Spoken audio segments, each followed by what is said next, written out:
Shalom, este es un estudio en el libro de Daniel y antes de comenzar con el capítulo 1, vamos a estar tratando de ubicar la línea de tiempo cuando el libro de Daniel está tomando lugar de acuerdo a la narrativa. Y el capítulo 1 del libro de Daniel comienza diciendo: en el año tercero del reinado de Joaquín, el rey de Yehudá, vino Nabucodonosor, el rey de Babilonia, contra Jerusalén y la cercó. Y el Eterno entregó en sus manos a Joaquín, el rey de Judá, y parte de los vasos de la casa del Eterno, y los trajo a la tierra de Shinar, a la casa de su Dios, y metió los vasos en la casa del tesoro de su Dios, que es en Shinar o en Babilonia.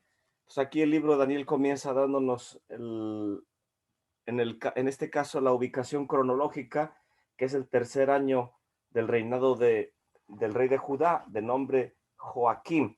Y el comentarista Rashi dice que es imposible que esto esté tomando lugar en el año número 3 de cuando toma lugar el inicio del reinado de Joaquín.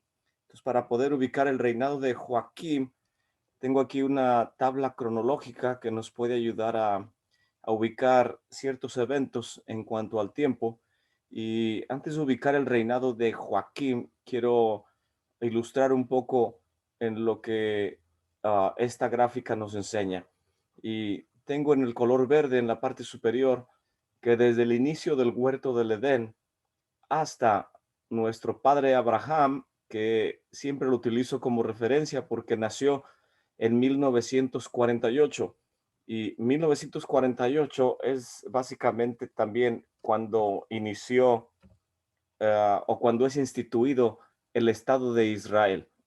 Entonces, desde Adán hasta Abraham son cerca de 2000 años, alrededor de 2000 años, en este caso 1948.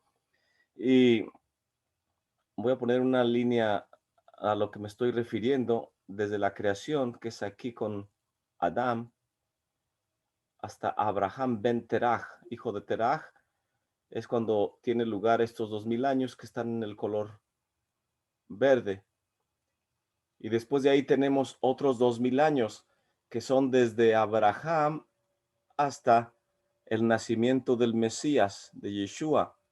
Entonces, aquí tenemos que literalmente son 2000 años del inicio de la creación hasta Abraham, 2000 años de Abraham hasta Yeshua, que fueron 4 días, y desde Yeshua hasta nuestros días, ya estamos en el 2021. Entonces vemos que ya han pasado 6 días de 1000 años, como nos lo dice el Salmo 90. Dice que para el Eterno un día es como 1000 años y 1000 años como un día. Y estamos a punto de entrar en el Shabbat milenial o la era mesiánica. eh, y no, nadie sabe el día ni la hora. Los mismos discípulos le preguntaron al Mesías: ¿restaurarás el reino a Israel en este tiempo? Y el Mesías les dice en el libro de los Hechos, capítulo 1: no les toca a ustedes conocer los tiempos y sazones que el Padre puso en su propia potestad, pero recibirán el poder del Ruach, del Espíritu. Entonces, aún el Mesías está informándonos que solamente nuestro Padre sabe el día y la hora cuando toman lugar los eventos proféticos o escatológicos, de acuerdo a la narrativa bíblica. Pero ese tipo de gráficas nos ayudan a ubicar en cuanto al tiempo qué es, cómo se van desarrollando los eventos. Entonces tenemos aquí voy a volver nuevamente al principio.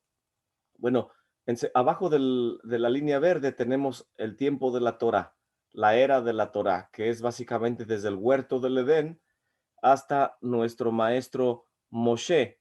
Aquí tenemos nacimiento de Moshe y la salida de los hijos de Israel de Egipto.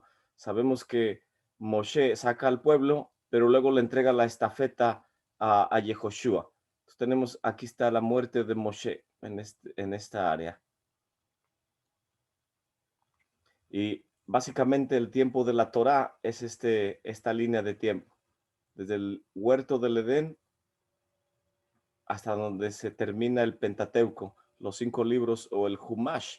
Y después de ahí vienen la era de los profetas y de los escritos, que es básicamente desde el libro de Yehoshua hasta el libro de Malaquías, ah, que es básicamente lo último que se escribió antes de que vengan los escritos del Brit Hadashah, que toman lugar con el nacimiento de Yeshua, y los escritos de los Talmidim o de los Shliachim, de los enviados, las cartas de Rav Shaul y de Kefas, de Pedro, Jacob, etcétera, etcétera.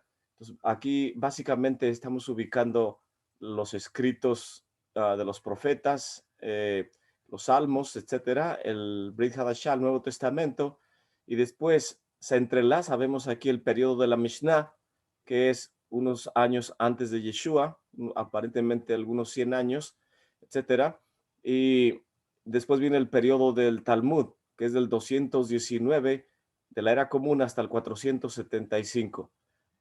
Entre estas dos épocas, que es el periodo de la Mishnah y del Talmud, incluye el periodo de los pares, perdón, que se les llama Sugot, como Hillel y Shammai, las dos principales escuelas fariseicas de aquel tiempo.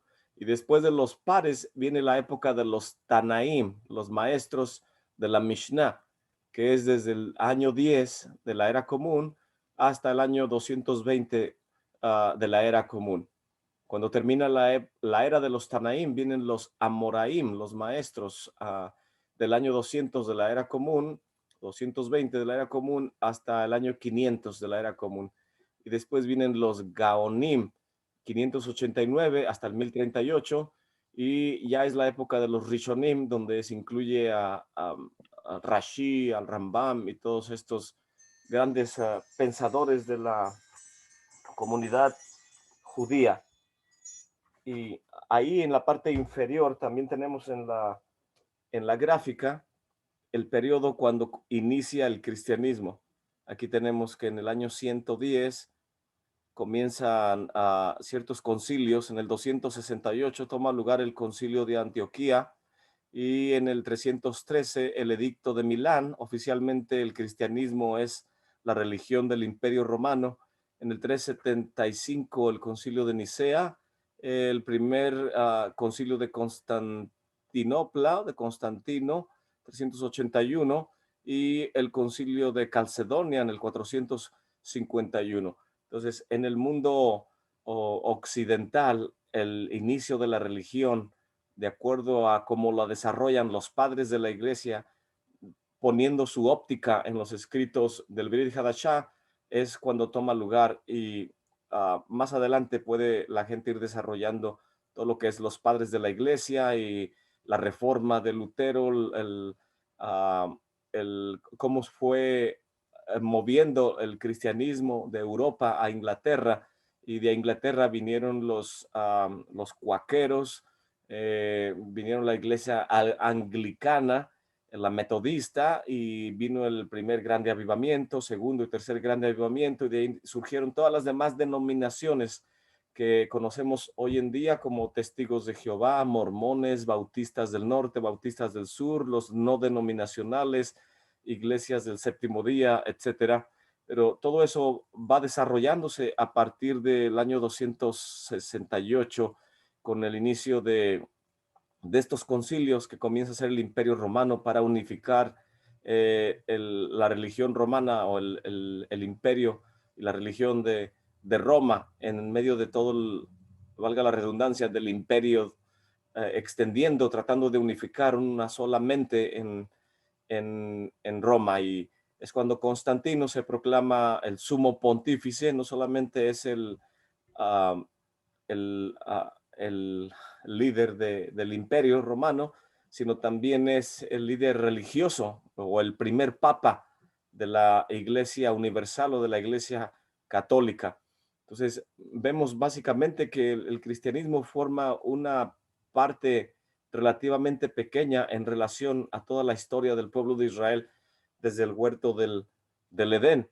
Y volviendo al inicio de nuestra tabla cronológica, podemos ubicar que Abraham nace en el 48 y tenemos aquí el nacimiento de Ismael en el 285 y Yitzhak nace 100 años después del 1948, o sea, en el 2048. Podemos verlo aquí, que el nacimiento de Yitzhak y la circuncisión de Abraham toma lugar en 100 años después uh, de su nacimiento, obvio, en el 2048. Después tenemos el nacimiento de Jacob y de Yitzhak en el 2108 y la salida de Egipto en el 2216. Y estos números son a partir del año cero de la creación, del año cero hacia adelante. Y no es la manera de que, como se cuenta en el mundo secular, que es 100 años antes de la común, 200, 300 o 1000, 1500, 2000 años de la era común. Esa es otra manera de contar. Aquí estoy tratando de ubicar el conteo de los años conforme el pueblo de Israel ubica el conteo a partir del huerto del Edén. Y aquí tenemos la era de los jueces, la era de los jueces en el 2563 y así sucesivamente. El encuentro de Ruth con Boaz, 2710. Aquí lo tenemos, se ven un poco pequeños estos números. Nacimiento de el rey David, el rey Salomón es instituido como rey, la muerte del rey Salomón, y inmediatamente después de la muerte del rey Salomón viene el periodo de el exilio de las tribus, que es lo que estamos aprendiendo los jueves. Estamos en Primera de Reyes, y aquí tenemos que el rey Josías, Yoshiyahu, renueva el santuario. Y aquí tenemos la primera conquista de Jerusalén, primera conquista de Jerusalén. Aquí tenemos la segunda conquista de Jerusalén. Aquí tenemos la tercera conquista y tenemos la cuarta conquista de Jerusalén. Y esto es sumamente importante para poder entender en este caso el libro de Daniel, porque el rey Nabucodonosor viene a sitiar por primera vez la santa y bendita ciudad en el 3319. Viene y hace sitio y después se regresa y pone un rey interino, pero de la misma familia real de Judá, y sus asesores, o cuando regresa a Babilonia, le reprochan que no debe hacer eso, tiene que poner otra persona, y regresa nuevamente, instituye al hijo del rey de ese tiempo, y le dicen sus asesores, no puedes poner al hijo, es como si tuvieras al padre. Nuevamente regresa una tercera vez y pone a otro a rey, creo que es al rey Ezequiyahu, a Ezequías, etcétera. Y al final del periodo de Ezequías, ahorita lo vamos a ver con más detalle, viene por cuarta vez en el 3336 y finalmente destruye el templo. Pero el exilio del pueblo de Israel de parte de Nabucodonosor toma lugar en diferentes etapas. Primera conquista, segunda conquista, en la tercera, segunda y tercera es cuando se lleva la mayor parte de la comunidad. Solamente queda el profeta Jeremías y el rey Yezquiyacu con unos cuantos miembros de la comunidad en Jerusalén, etcétera.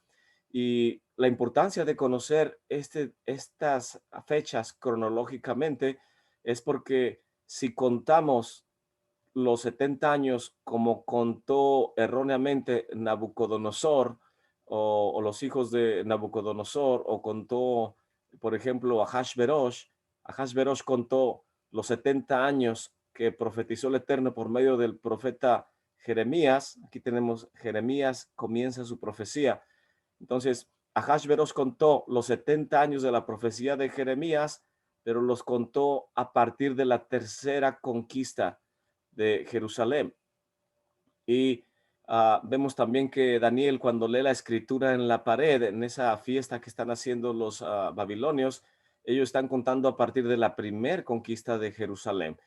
Por lo tanto, los que cuentan desde la primer conquista de Jerusalén y hacen la fiesta aquí, inmediatamente sacan los utensilios del templo que habían tomado con ellos, y cuando ponen los utensilios es una aberración lo que están haciendo con las cosas santificadas, y al otro día muere este rey.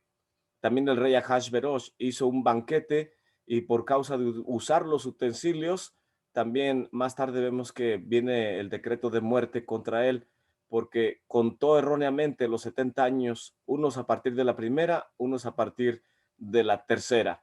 Pero es en realidad en la cuarta conquista de Jerusalén, cuando desde que se destruye el santuario, tenemos aquí que es el verdadero conteo de los 70 años. Y si contamos 70 años de esa fecha hacia adelante, vemos que es en el 3408, cuando el rey Ciro o Koresh de Persia viene y permite la reconstrucción del templo. Entonces, aquí podemos ver los errores de los que cuentan mal la profecía. Pensaron que ya se había cumplido los 70 años y comenzaron a celebrar con fiesta utilizando los utensilios del santuario, cosa que les cuesta la vida. Y el libro de Daniel no podemos contar literalmente, como dicen los comentaristas, porque terminaríamos en error, como estos perversos comenzaron a contar de la manera equivocada. Para nosotros no cometer esos errores, tenemos que ver bien cómo están funcionando los reinados de los reyes de Judá en ese contexto. No sé si alguien tiene algún comentario antes de cambiar de lámina.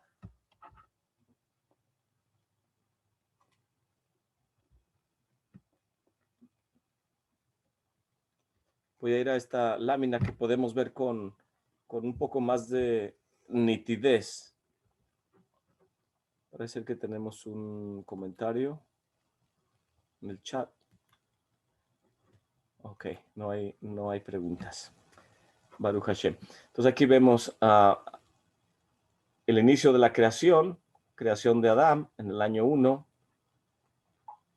y muerte de Adán. Sabemos que vivió 930 años, iba a vivir 1000 años, pero después del pecado, de la transgresión de Adán, entró la muerte al mundo y con ello a todos los hombres, por lo cual nadie podía vivir lo que era una plenitud de 1000 años. Le tuvo que donar 70 años para que el rey David naciera, instituyera el reino de la casa de David, y por eso el nombre Adam es un acróstico. Voy a poner aquí una raya sobre el nombre de Adam. La Aleph es de Adam, y la Dalet es de David, y la Mem es de Meshiach. Entonces, en el nombre de Adam es un acróstico que el rey David es una extensión de Adam, y el Mesías viene de la casa de Judá, del linaje de David.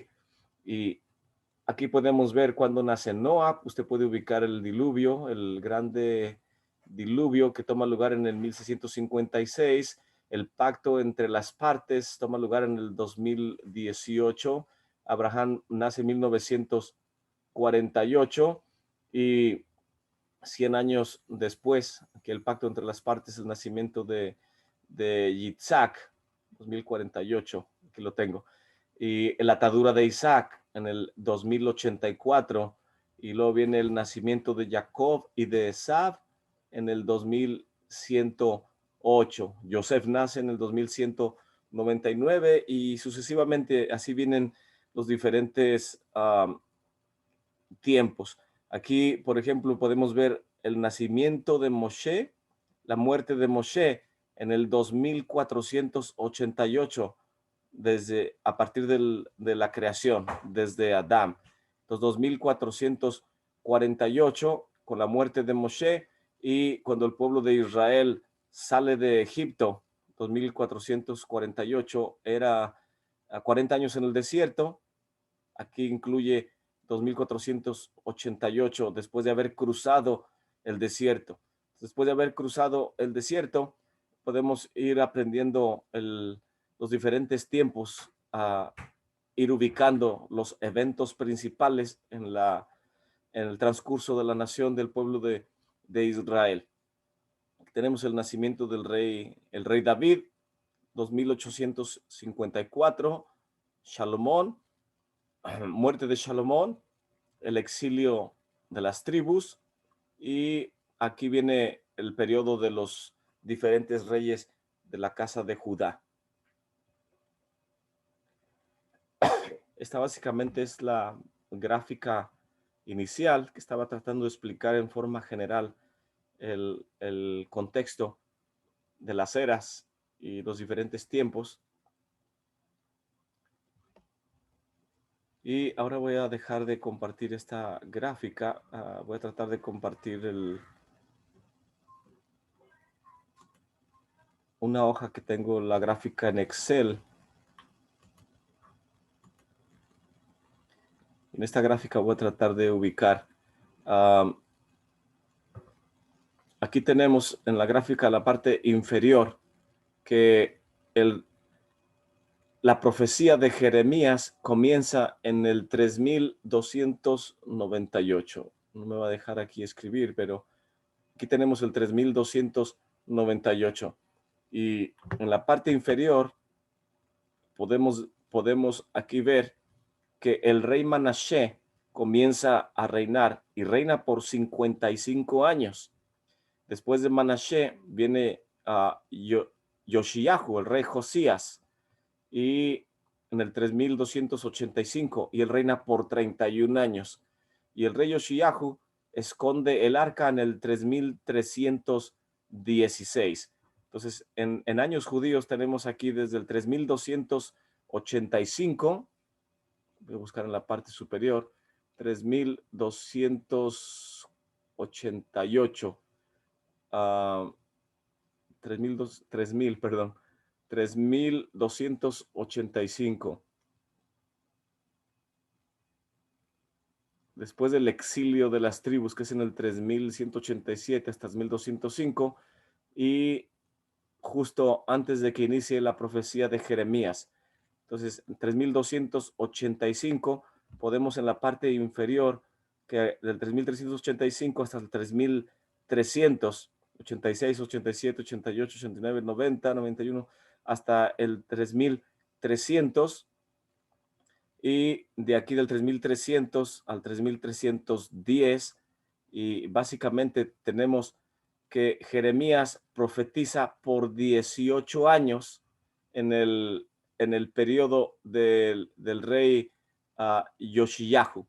Pues aquí en la parte inferior tenemos el rey Josías, comienza a reinar desde el 3285 hasta el 3316, que es cuando esconde el arca del pacto, y el profeta Jeremías comienza a profetizar desde el 3296, que es en el año 12 de Yoshiyahu, y vemos que después del rey Yoshiyahu viene un rey, su hijo, que nada más reina por 3 meses. Lo puse aquí en la parte inferior. Después de ahí viene el periodo del reinado de Jehoaquim por 11 años. Entonces Yoshiyahu reina por 31 años. Jeremías comienza a profetizar desde el inicio de Yoshiyahu, por lo cual se cree que tenía cerca de 12 o 13 años el profeta Jeremías cuando comienza a profetizar. Era realmente un jovencito de la edad de Bar Mitzvah, cuando hizo su Bar Mitzvah, y comienza a reprender duramente a la nación de Israel en ese tiempo. Y cuando él tiene 12 o 13 años, comienza a profetizar por el resto de los 31 años, son cerca de 18 años, del final de los días del rey Yoshiyahu. Después de Yoshiyahu, incluyendo los 3 meses de Jehoahaz, viene el inicio del reinado de Jehoaquim, que es básicamente lo que nos está narrando el libro del profeta Daniel. Entonces, aquí tenemos Jehoaquim reina por 11 años, y después de él viene el rey Sedequías, que reina también por 11 años, que si unimos los 11 años de Sedequías, los 11 años de Jehoaquín, incluyendo Jehoahim, y más los 18 años de cuando comienza Jeremías a profetizar en tiempo del reinado de Yoshiyahu, nos da un total de 40 años de la profecía de Jeremías y culmina con la destrucción del templo. Entonces, en ese contexto, el tercer año de Jehoaquim sería a partir del 32 al 33, es su primer año, del 33 al 34 su segundo, del 34 al 35 es su tercer año. Es cuando él, este sería su tercer año literalmente, pero el libro de Daniel no nos está hablando literalmente, como dice Rashi, porque no es el año 3135 cuando se está refiriendo el profeta Daniel en el primer capítulo. Rashi dice, no es el tercer año literal de su reinado, sino es el tercer año cuando él se revela en contra del rey Nabucodonosor. Entonces, en ese contexto podemos ubicar los eventos que están tomando lugar en el libro de Daniel. Voy a tratar de ubicar en ese contexto un poco las fechas para que puedan seguirme en la narrativa, lo que estoy tratando de explicar. Y no sé si alguien tenga algún comentario antes de continuar con esta narrativa. Voy a dejar de compartir eso. Ahora voy a compartir el whiteboard o la pizarra. Pero aquí en esta pizarra voy a tratar de desarrollar. Entonces, tenemos el año 3315. 3315. Lo comienza el 16, el 17, el 18, el 19, el 20, 21, 22, 23, 24, 25, 26, 27, 28. Voy a contar hasta, bueno, hasta ahí voy a contar por ahorita. Entonces, Jehoaquim inicia su reinado. Voy a poner aquí. Jehoaquim inicia su reinado y reina por 11 años, dijimos. Entonces sería su primer año, 1, 2, 3, 4, 5, 6, 7, 8, 10, 11. Aquí terminaría el reinado de Jehoaquim y inicia el reinado de Sedequiyahu por otros 11 años. Pero en este periodo de 11 años donde reina Jehoaquim, en el 17, Nabucodonosor conquista a Siria en el año 3320. Voy a poner aquí Nabucodonosor inicia su reinado. Es cuando él toma posesión y vence al imperio de ese tiempo, que es el imperio asirio. Y esto es en el 3320.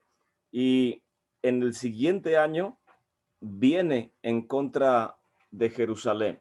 Entonces viene contra Jerusalén en el 3321.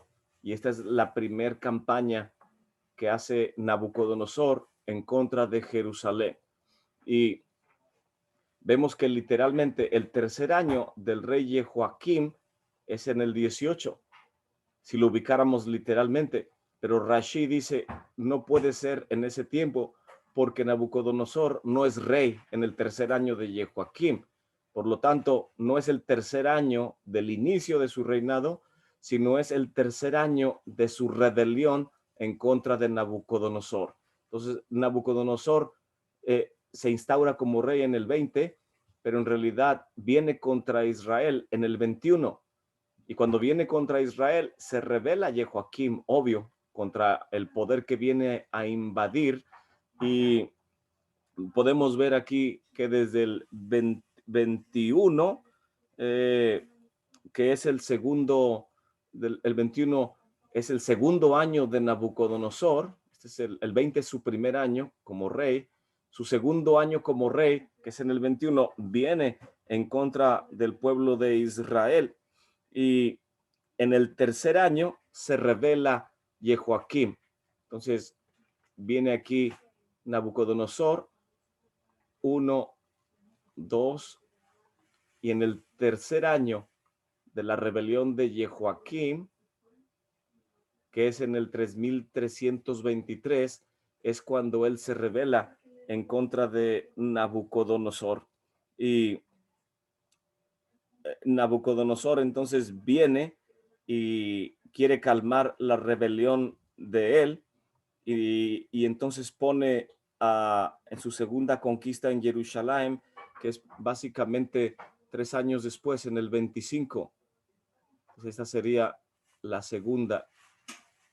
Esta es la primera y esta es la segunda. Viene en la segunda conquista en contra de Jerusalén, y se lleva a Jehoiakim, que se revela, pero lo mata en el camino. Lo mata en el camino, pero ya había dejado a un rey interino, a Zedequías. Entonces deja a Zedequías aquí a partir del 25, el cual termina el reinado de Jehoiakim hasta entre el 25 y el 26, e inicia el reinado de Zedequiyahu. Y después de esto viene en su tercer campaña en el 26. Aquí está la segunda. Deja al rey Zedequiyahu, y quien va a reinar por 11 años. Y es en esta tercera campaña, en el inicio de Zedequiyahu, cuando él se lleva cautivos a gran cantidad del pueblo de Israel, incluyendo a Daniel y todos los grandes líderes que están ahí en Judá, etcétera, etcétera. Entonces, el libro de Daniel, para interpretarlo en ese contexto, lo ubicamos que la narrativa nos lo ubica en el tercer año de la rebelión de Jehoiakim en contra de Nabucodonosor. Y es imposible que sea en el tercer año de Jehoiakim, porque Nabucodonosor ni siquiera es rey en ese tiempo. Entonces, el conteo de los 70 años que profetiza Jeremías, algunos lo inician a partir de la primera conquista, como lo hizo los hijos de Nabucodonosor, y algunos lo ubican después de la segunda o de la tercera, etcétera, pero es hasta la cuarta vez cuando viene Nabucodonosor y destruye el santuario, etcétera, cuando en realidad inicia el conteo de los 70 años del exilio del pueblo de Israel. Y el rey Ciro o Koresh, el Medo persa, es el que permite que el templo inicie la construcción, etcétera, etcétera. Entonces, bueno, básicamente quería ilustrar el contexto de la narrativa cronológica en el libro de Daniel, que no es el tercer año del reinado de Jehoiakim, sino en este contexto es el octavo año del reinado de Jehoiakim, cuando el libro de Daniel está tomando lugar. Entonces, no sé si alguien tiene algún comentario hasta aquí. Tengo aquí conmigo el comentario de ArtScroll en el libro de Daniel, y dice, historia del libro de Daniel. El libro, el cifre en Hasinu, la parashá última del libro de Deuteronomio, dice: Daniel descendió al foso de los leones solamente para que el santo, bendito es él, hiciera grandes milagros para él y poderosas acciones para que se santifique el nombre del Eterno públicamente.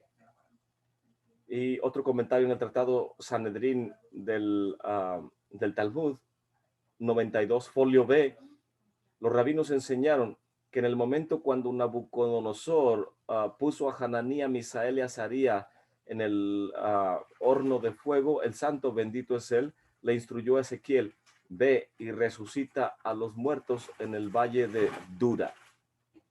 Y también el tratado Sanedrín 97b dice: tal vez ustedes podrían decir, esperaremos al Mesías, pero el Eterno no espera nuestra redención.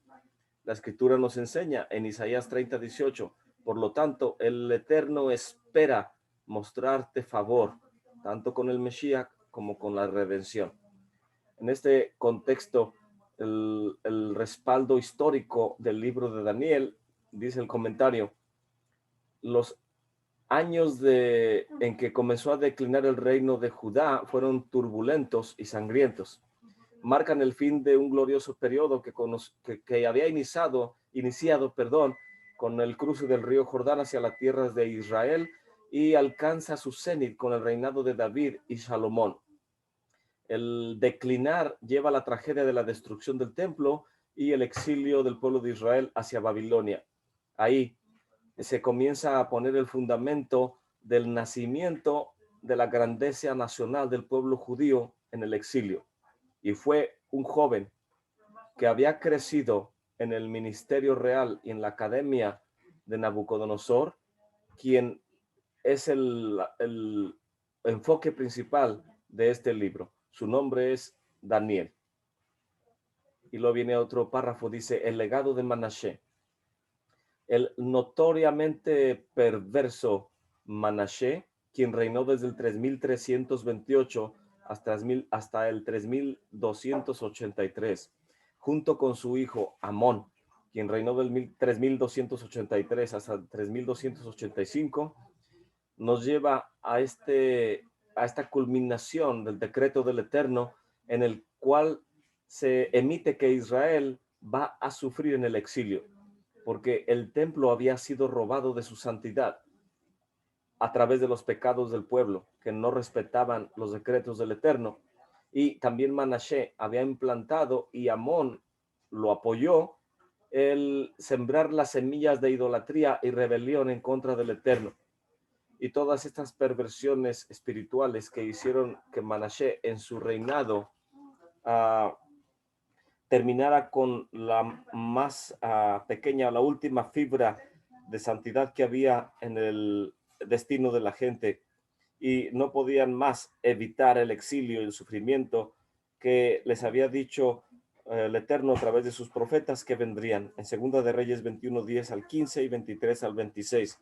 Aún Manashe, con su propio arrepentimiento después de sus primeros 22 años del periodo de sus 55 años, Segunda de Crónicas 33:12, no podía ir hacia atrás en este decreto inexorable de eventos que comienzan a ponerse en movimiento.